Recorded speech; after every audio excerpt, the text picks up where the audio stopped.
안녕하세요. 저는 올해 42살 여자 김향기입니다. 저는 지금 조그마한 시골 학교에서 아이들을 가르치고 있어요. 여기 라디오를 참 좋아해서 듣다 보니 제가 12년 전에 겪었던 일들을 얘기해보면 어떨까 생각하게 되었습니다. 12년 전 이야기들은 지금 생각해도 아찔했던 순간들의 연속이었어요. 귀신보다 사람이 참 더 무서운 존재구나. 사기치려고 덤벼든 사람들에게 속아 넘어가는 사람들이 바보가 아니라 속이려고 덤벼드는 사람한텐 어떻게 해볼 수가 없구나. 많은 걸 느꼈던 시기였거든요. 저희 집 쪽은 대대로 무교 집안이었어요.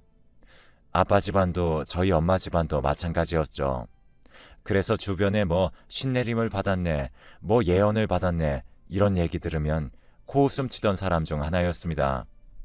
그저 정신 나간 사람들이 정신 놓고 한 얘긴데 우연히 맞은 거겠지, 이런 생각을 하던 사람이었죠. 저희 부모님은 대대로 내려오는 냉면집을 운영하고 계십니다. 손님들이야 다 물어보면 의뢰이 맛있다고 이야기를 하시긴 하겠지만 저희 냉면을 먹었던 손님들은 주방에 있던 엄마와 아빠에게 찾아 들어와 정말 맛있다, 이 집만의 비법 소스가 분명히 있는 것 같다며 극찬을 하시고는 했었죠. 그런 손님들의 반응에 저희 아버지는 큰 자부심을 가지고 살았습니다. 그 자부심이 얼마나 큰지 저희 엄마한테도 그 냉면 비법 소스를 가르쳐 주지 않았을 정도였죠. 이렇다 보니 저희 집에는 일하면서 소스를 빼내어 가려고 접근한 사람들도 꽤나 있었지만 아버지의 고집스런 철통 방어에 지쳐 포기하고 돌아간 사람들이 많았습니다. 그러던 어느 날 식당에서 일하던 엄마가 갑자기 쓰러지신 겁니다. 그러면서 일하시던 분들 얘기를 들어보니 식자재를 나르던 중 물기가 남아있던 주방에서 미끄러져 뒤로 발라당 넘어졌다고 하더라고요. 저희 엄마는 그렇게 의식을 못 찾고 헤매기 시작했습니다. 그때 제 나이 30살이었으니 너무 이른 나이에 엄마를 잃게 될까봐 정말 무서웠죠. 그렇게 사경을 헤매던 어느 날 저도 모르게 잠이 든 초저녁쯤 엄마가 너무 아무렇지도 않게 절 깨우더라고요. 저는 너무 기쁜 마음에 엄마를 부둥켜 안고 펑펑 울었죠. 그런데 엄마는 뭔가 어딘가에 홀려 있는 사람처럼 초점이 없었습니다. 그러면서 절 보더니 우리 아가, 우리 예쁜 내 딸은 절대로 35살 전에는 결혼하면은 안 돼, 라고 말을 하시는 겁니다. 이게 무슨 상황인지 받아들여지지가 않았죠. 그래서 제가 엄마, 갑자기 이게 무슨 소리야? 하고 물었더니 갑자기 엄마는 정신이 확 돌아온 것처럼 엄마가 왜? 무슨 말 했어? 라며 정말 아무것도 모르는 표정으로 절 바라보더라고요. 그래서 전 엄마가 내 결혼에 대해 많이 신경 쓰고 있었구나 하며 별스럽지 않게 넘겼습니다. 엄마는 그렇게 어느 정도 회복이 돼서 집으로 오게 되었고 아빠랑 마주하여 밥을 먹고 있었죠. 그런데 또 엄마가 갑자기 허공을 응시하더니 이 집에 웬 여자 하나가 들어오네, 그 여자한테 절대 속아서는 안 돼, 라며 또 중얼중얼 거리는 겁니다. 저와 아빠는 흠칫 놀랐고 아빠는 떼끼 이 사람아, 무슨 소리를 하는 거야? 정신 똑바로 안 차려? 라며 불안한 눈빛으로 호통을 치셨습니다. 그랬더니 엄마는 또 저번처럼 내가 뭐라고 했어? 밥 먹자. 얼른. 이번에는 자기가 좋아하는 꽃게탕 끓였단 말이야. 라며 아무것도 기억이 안 난다는 듯 밥을 맛있게 드셨습니다. 그렇게 밥을 먹고 난 뒤에 아버지는 저를 따로 부르셨습니다. 네가 엄마를 좀 잘 보살펴드려. 아직 기운을 차리지 못한 모양이다. 라며 너무 불안해하시는 겁니다. 그래서 물었더니 저희 어머니 쪽 가족들이 대대로 정신병을 앓고 있었는데 돌아가신 할머니랑 똑같다고 하는 거 있죠. 할머니도 그렇게 동네에서 미쳤다는 손가락질을 받으시다가 혼자 극단적 선택을 하셨다고 하는데 엄마도 그렇게 될까봐 무섭다고 하셨습니다. 그래서 저도 알겠다고 했고 원래라면 공부하려고 도서관을 드나들었었는데 그때부턴 좀 더 자주 집에서 공부를 하며 엄마를 돌봐드렸죠. 이런 정성이 통했는지 몇 달 동안은 엄마가 헛소리도 안 하시고 그렇게 좀 안정이 되는 것 같았어요. 저랑 아빠도 안심을 했고 저는 다시 도서관을 드나들었죠. 그런데 어느 날 도서관을 갔다 왔는데 엄마가 또 초점이 없는 눈빛으로 허공을 바라보고 있는 게 아니겠어요. 갑자기 집이 조금은 스산한 느낌이 들었습니다. 그때 엄마가 제가 있는 쪽으로 고개를 돌리더니 깜둥이가 집을 나갔다가 돌아올 거야. 그 사이 우리 집은 완전히 뒤바뀌어 버려. 라고 하는 겁니다. 그 말을 듣는데 왠지 모르게 오한이 바싹바싹 들더라고요. 저는 부르르 떨리는 몸으로 엄마를 가서 껴안아줬어요. 그랬더니 또 엄마는 어머 따라왔어? 들어온지도 몰랐네. 저녁 준비하자. 이러면서 부엌으로 가버리셨습니다. 그리고 며칠 후 정말 저희 집에서 기르던 깜둥이가 집을 나가버렸습니다. 아버지께도 말씀드렸더니 심상치 않음을 감지하신 것 같았죠. 아버지는 고민 끝에 아무래도 가정부를 써야겠다. 집안일도 엄청나게 힘든 거라 아무래도 너희 엄마가 집안 쓸고 닦으며 가만히 있지 못하니 더 저러는 건가 싶다. 라며 말씀을 하셨고 그 뒤 저희 엄마와 비슷한 나이 또래이신 분이 가정부로 들어오시게 되었습니다. 아빠와 저는 그 가정부를 뽑고 나선 일하던 날 신신당부를 했죠. 엄마가 좀 많이 아프셔서 헛소리도 가끔 하시는데 절대로 어디 나가서 이런 얘기를 퍼뜨리고 다니면 안 돼요. 라고 입단속을 했습니다. 각서까지 써두었어요. 여기서 일하면서 듣고 본 것들을 다른 곳에서 이야기하다가 들키게 되면 여태까지 일하며 받았던 돈을 내뱉겠다는 내용이었습니다. 아주머니는 굉장히 수더분하게 생기셨습니다. 눈매가 좀 날카롭게 생기긴 했었지만 워낙에 저희 엄마를 살뜰하게 잘 챙기시고 저도 도서관 간다고 하면 도시락도 손에 들려주시며 보내주실 정도로 정이 많으신 분이셨죠. 그러던 어느 날 다른 날과 다름없이 저도 도서관에 갔습니다. 9월쯤 되던 날이었으니 이제 여름이 좀 지나고 가을로 접어들 때였죠. 저는 도서관 주변 공원에서 산책하는 걸 굉장히 좋아했고 산책하다가 배가 고프면 아줌마가 싸주신 도시락을 꺼내 벤치에 앉아 먹고는 했죠. 그런데 저처럼 이렇게 공원에 나와서 도시락을 먹는 사람들이 흔하진 않은데 제 옆 벤치에 어떤 남성분이 도시락을 싸와서는 먹고 있더라고요. 속으로 내심 반가웠습니다.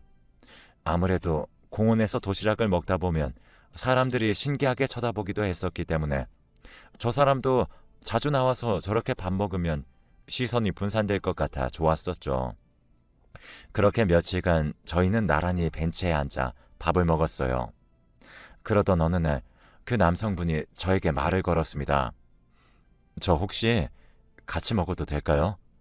라고 물어보는데 세상에 심장이 쿵쾅쿵쾅 뛰더라고요. 무슨 그 드라마 같은 데 보면 남자 주인공 얼굴 뒤에 빛이 나고 웃을 때 세상이 한층 더 밝아 보이는 그런 거 아시죠? 제가 딱 그렇게 드라마를 보는 기분이었습니다. 실제로도 자세히 보니 유난히 더 뽀얗고 솜털도 하얀 게 아기 같다라는 인상을 주었죠. 그렇게 저희들은 매일같이 도시락을 먹으며 정말 많이 친해졌어요. 그분은 알고 보니 1살 위인 기철 오빠였고 사법고시를 7년 동안 준비하고 있다고 했었죠. 저도 임용으론 6년 정도 준비하던 장수생이었기에 서로 정말 통하는 게 많았습니다. 그렇게 저희는 엄청나게 가까워졌어요. 그리고 제가 시험을 치르는 11월이 다가왔죠. 오빠는 힘내라며 새벽 일찍부터 일어나 직접 산 도시락을 제 손에 쥐어주고 시험을 치르는 곳까지 데려다 주었죠. 그렇게 많은 분들의 응원에도 전 또 떨어지고 말았어요. 오빠도 2월에 시험을 치렀지만 결과가 좋지 않았었죠.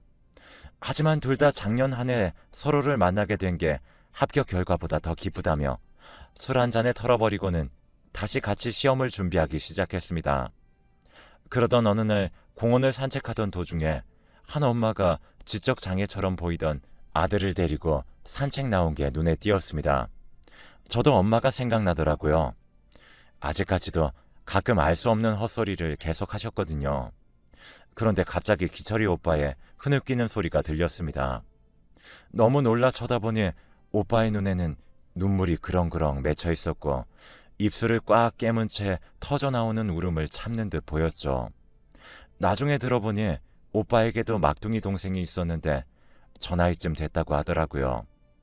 그런데 가족들 모두 아닐 거라며 부정하며 치료도 못 받게 했는데 갑자기 어느 날 불의의 사고로 죽게 되었다는 얘기를 했습니다.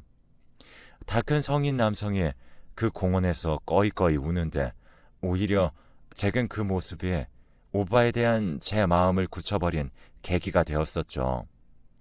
그래서 저도 사실을 이야기했습니다. 기철이 오빠는 저를 안아주며 자신이 동생한테 다 못했던 거 저희 엄마를 통해 보답할 거라면서 이건 하늘이 준 기회 같다는 말을 하더군요. 정말 상상도 못했던 답변이었고 하늘에서 내려온 천사인가 내 인연인가 라는 생각이 들었습니다. 기철이 오빠는 기다렸다는 듯 저희 아버지께 인사를 드리고 엄마를 극진히 돌봐주기 시작했어요. 가정부 아주머니께서 퇴근하시면 밤늦게 와서 저희 엄마의 이야기를 들어주고 위로해주며 저희 가족도 못했던 정성과 마음을 쏟아내 주었죠.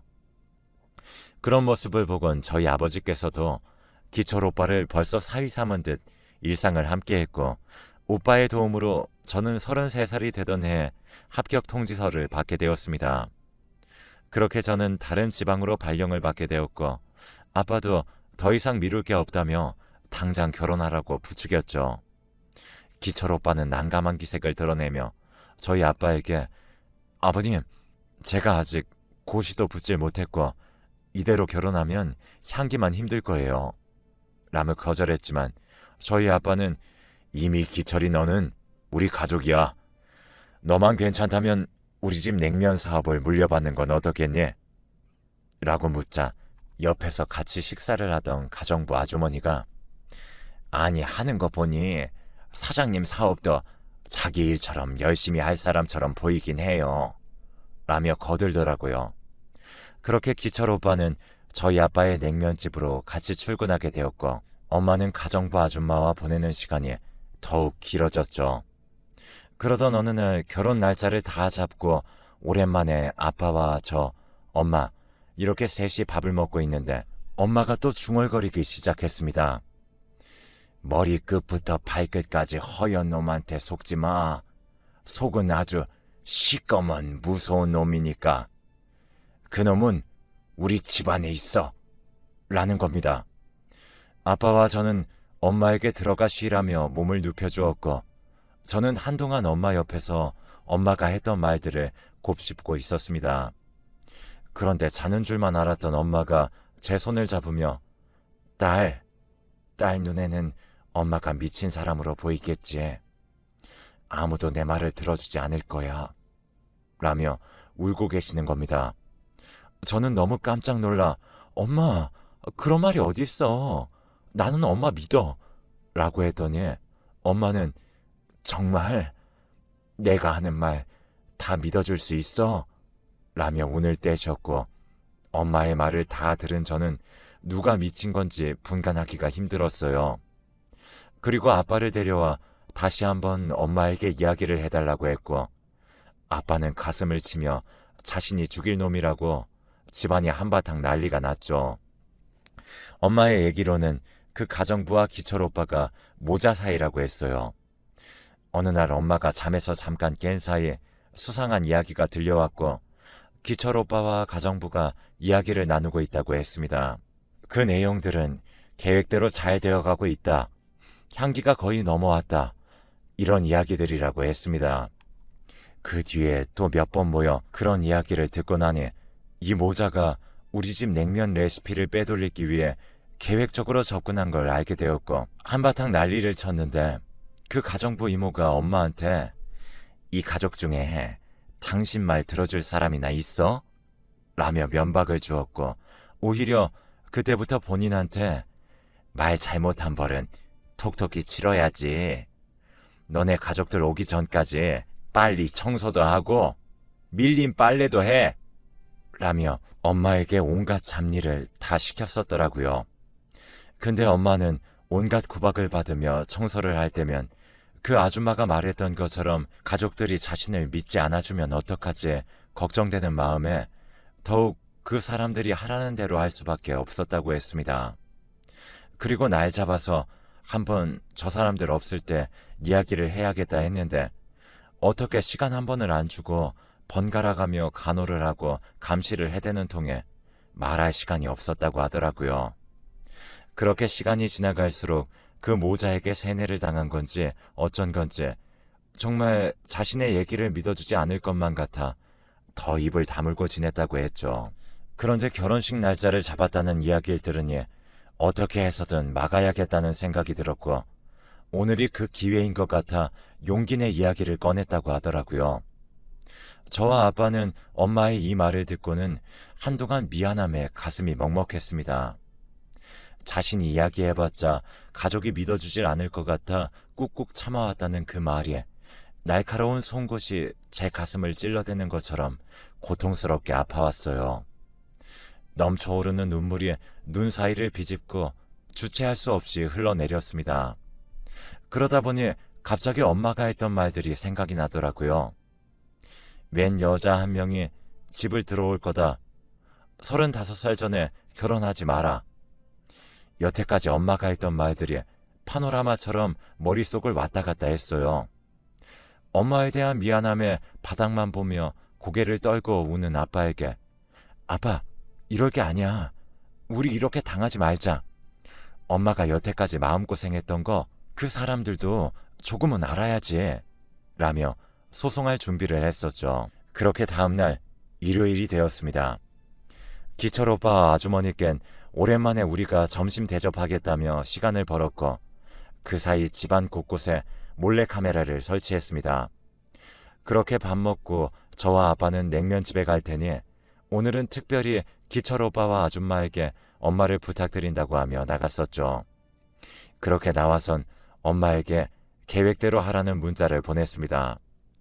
우리가 나간 뒤에 엄마는 그 모자한테 내가 너네 하는 짓 이대로 두고 볼 줄 알아?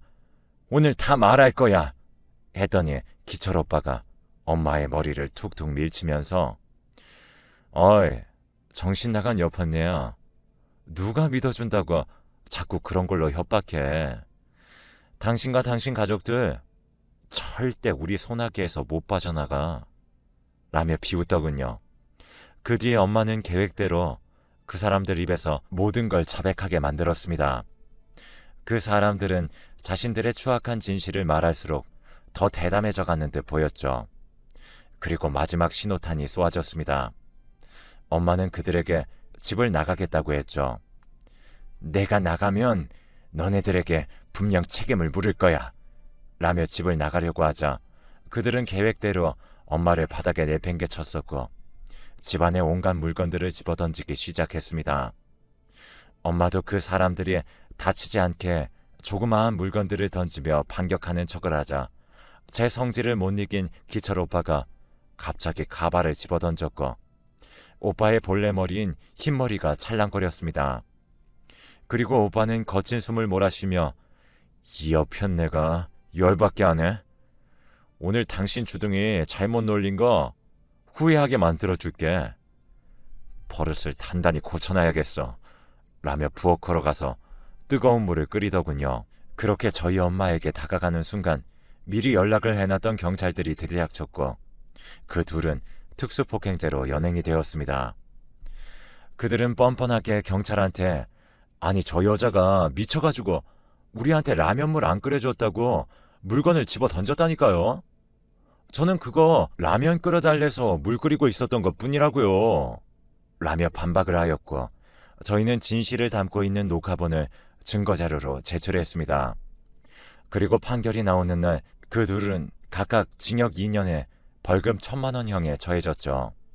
알고 보니 이렇게 상대를 협박 폭행한 전과가 이미 수두룩했고 그 덕에 특수폭행으로 받을 수 있는 최대 징역 합의금 한도까지 판결을 받게 되었습니다.